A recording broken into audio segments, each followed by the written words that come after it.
셔틀콕이 정점에 올라간 다음에 그 다음에 결정하는 거예요. 내가 하이 클리어를 할지 스매싱을 할지. 그래서 미리 가서 기다리지 마세요. 왜냐하면 미리 가서 기다리게 되면은 이 상태로 우리는 못 기다려요. 내가 어떤 힘을 쓰려고 하면 반동이라는 걸 주셔야 됩니다. 반동. 그러니까 스냅이 이 손목에 대한 스냅도 있지만 몸에 대한 스냅도 있다고 생각하시면 좋아요. 어떤 느낌이냐면 몸에 탄성을 주는 거예요. 그러니까 여기서 기다렸다가 주고 빵! 이런 느낌이죠. 내가 이 발을 디딜 때 주고 빵! 네. 이런 느낌으로. 스매싱도 마찬가지고.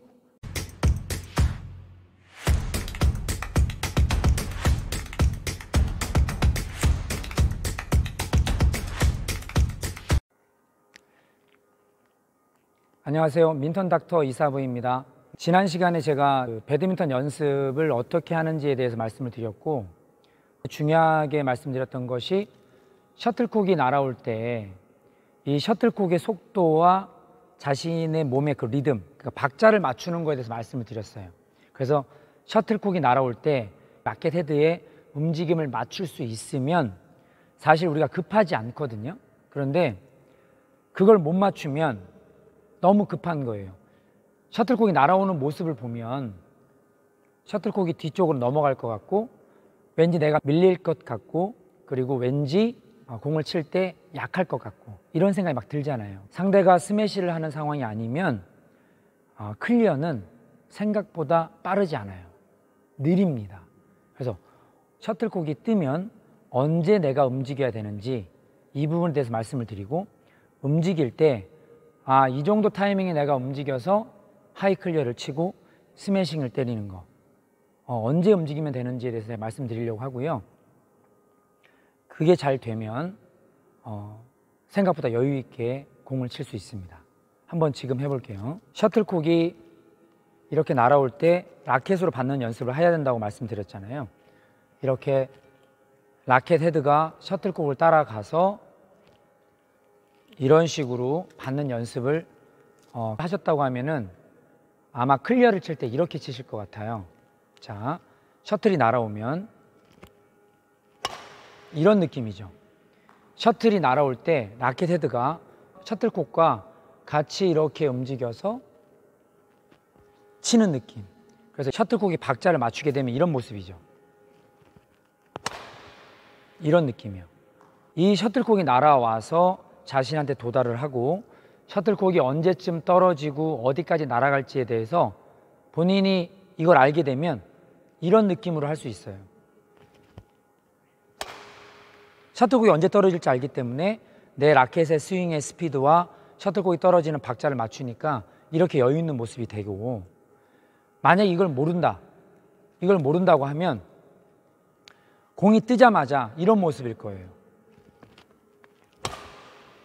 너무 치기 바쁘게 된 모습이 되죠. 공이 떴는데 얘가 언제 얼만큼 어디까지 날아올지 모르기 때문에 팔을 먼저 들고 막 준비를 하는 거예요. 고수들이 보면은 라켓을 그렇게 크게 들지 않고 약간 이런 느낌으로 준비하고 있다가 공이 날아오면 이렇게 치는 거 보셨잖아요. 이게 왜 가능하냐면 셔틀콕이 날아올 때 이 속도를 정확하게 알기 때문에 그래요. 이 박자를 맞추는 걸 할 수 있기 때문에. 그래서 공이 날아오면 이런 느낌으로, 공이 날아오면 라켓 헤드가 먼저 셔틀콕을 가리키고 쭉 따라가서 테이크백, 백스윙을 하고 맞춘다, 이런 느낌으로 하시면 됩니다. 그래서 셔틀콕이 쭉 올라와서 내 머리 위에 올라왔을 때, 올라온 다음에 얘가 이제 떨어지기 시작할 거잖아요. 이렇게 낙하하기 시작하면 셔틀콕은 더 많이 날아가지 않고 이동하지 않고 거의 떨어지기 시작하는 이 시점부터 상당히 짧은 거리에 셔틀콕이 떨어지게 됩니다. 이렇게 날아오다가 정점에 다다르고 떨어질 때는 거의 수직에 가깝게, 정점에서 떨어지는 지점까지의 거리는 되게 짧죠. 그러니까 우리는 쭉 날아오는 이 거리를 봤기 때문에 왠지 나를 지나서 이렇게 더 날아갈 것 같단 말이에요. 그래서 날아오는 모습을 보고 화들짝 놀라는 거죠. 날아오는 모습을 보고 막 뒤로 가려고 한단 말이에요. 이렇게. 근데 실질적으로는 얘는 정점에 다다르면 떨어지는 거는 큰 오차가 없다라는 거예요. 그래서 우리는 언제 움직여야 되냐면 셔틀콕이 정점에 다다른 다음에 떨어지기 시작할 때 움직이시면 됩니다. 아, 그러면 뭐 늦지 않아요? 라고 말씀하실 수 있는데 만약에 전위, 숏서비스 라인에서 있다고 하면 늦을 수 있지만 중간이나 후위에 있을 때 날아오는 공을 치는 거기 때문에 생각보다 시간적 여유가 훨씬 많습니다. 셔틀콕을 실제로 치면서 한번 보여드릴게요. 셔틀콕이 날아오면 여기 떨어졌잖아요. 이렇게. 자, 그러면 이제 여기에 떨어질 때 보면 정점이 어딘지 보세요. 이 정도. 그죠? 이 정도가 정점이죠. 자, 그러면 저 기계로부터 여기까지의 거리와 셔틀콕이 실제로 떨어진 이 거리, 여기는 짧죠. 그러니까 이게 쭉 날아오니까 뒤쪽도 저만큼 날아갈 것 같은 생각이 든단 말이에요. 그래서 출발하면 벌써 이렇게 막 뒤로 도망간단 말이에요. 자, 정점에 서서 이 정도 느낌이죠. 자, 정점 어때요? 올라가고 이제 움직이는 거예요. 자, 올라가면 이제. 근데 여러분들은 언제 움직이시냐면 셔틀콕이 출발하면 상대방이 셔틀콕을 치려고 할 때 또는 치는 순간에 움직여요. 먼저 이렇게 움직이니까 이 셔틀콕의 박자를 맞추기 힘든 거예요. 사실 스매시를 하는 공은 너무 빠르기 때문에 오히려 움직이지 못하고 서서 수비를 하는 거죠. 이렇게 날아오는 공, 위로 날아오는 공은 포물선을 높게 그렸다가 떨어지기 때문에 이동 거리가 훨씬 깁니다. 그리고 우리는 정점 밑에만 서 있을 수 있으면 실제로 생각보다 여유 있게 이런 느낌이죠. 올라오면 이렇게. 여기서 더 중요한 거, 제가 지금 오른발을 이렇게 뺐잖아요. 그런데 이거를 만약에 이렇게 빼면 훨씬 더 여유가 있을 수 있어요. 보세요. 이렇게 몸을 오른쪽으로 돌려서 이런 식으로. 생각보다 상당히 여유가 많은 느낌이죠. 제가 이제 조금 길고 높은 볼로 한번 해볼게요. 이제 보세요. 자, 그러면 정점이 어딘지 볼게요. 정점이 여기죠. 현재 머신이 여기 서 있으니까 그런데 실제로 공을 치는 것이 저 뒤쪽이면 훨씬 더 많은 시간들이 생겨요. 훨씬 더 여유가 있습니다. 자, 저기서 지금 쏜다는 거는 상대방이 언더를 하거나 아니면 푸시 동작에서 갑자기 밀어 올릴 때의 느낌이겠죠. 그러면 여기에서 올라가고 그 다음에 이제 이렇게 움직이면 되는 거예요. 자, 올라갔어요. 이제. 자, 쳤어요. 이제 오른쪽으로 돈다면 올라가서 이제 움직이면 되는 거죠. 여기에서 올라가면 이제. 자, 그러면 지금 제가 롱 서비스 라인까지 나오는데 이 중앙에 서 있었을 때 올라가면 한 발이면 충분히 공을 칠 수 있고 살짝 밀린다 하더라도 왼발을 뒤로 빼면서 치면 우리가 충분히 커버가 되죠. 그래서 제가 오늘 말씀드리는 건 생각보다 클리어, 상대의 클리어는 빠르지 않습니다. 빠르지 않기 때문에 정점에 오를 때까지 기다려도 된다.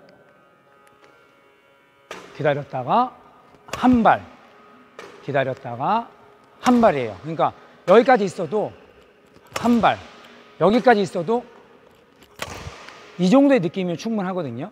이게 되고 나면 정점에 올라가서 움직인다 그랬잖아요. 그러니까 정점에 셔틀콕이 올라갈 때까지 대기하고 있다가 이때 하이 클리어를 칠지 스매싱을 칠지 결정하는 거예요. 공이 오면 정점, 그 다음에 하이 클리어, 그 다음에 공이 오면 정점, 더 하드 스매싱. 자, 오면 하이 클리어, 기다렸다가 스매싱. 하이 클리어를 치고 스매싱을 치고 이런 느낌을 잡을 때 공이 일단 정점까지 기다리세요. 기다리면 하이 클리어 스매싱을 결정할 수 있어요. 여러분이 미리 하이 클리어를 칠 것이다, 스매싱을 할 것이다 라고 미리 결정하고 가시기 때문에 상대방이 캐치하는 거예요. 상대방이 아는 거예요. 나는 뭘 칠지 몰라. 마지막에 정점에서 공이 떨어질 때 발을 조금만 디뎌서 하이클리어를 치거나 발을 더 많이 디뎌서 스매싱을 하거나 이때 결정할 거야 라고 하시면 그러면 상대방은 알기 어렵죠. 그러니까 왔을 때, 공이 정점에 왔을 때 이렇게 하면 스매싱, 이렇게 하면 클리어, 이렇게 하면 스매싱, 이렇게 하면 클리어, 이런 식으로 이 보폭을 통해서 셔틀콕이 가장 높은 최고점에 올라 있을 때 그때 움직이기 시작하면 이 보폭의 조절로 하이클리어 스매싱을 만들 수 있는 거예요. 그래서 이제 정리해 보면은요, 셔틀콕이 정점에 올라간 다음에 그 다음에 결정하는 거예요. 내가 하이클리어를 할지 스매싱을 할지. 그래서 미리 가서 기다리지 마세요. 왜냐하면 미리 가서 기다리게 되면은 이 상태로 우리는 못 기다려요. 내가 어떤 힘을 쓰려고 하면 반동이라는 걸 주셔야 됩니다. 반동.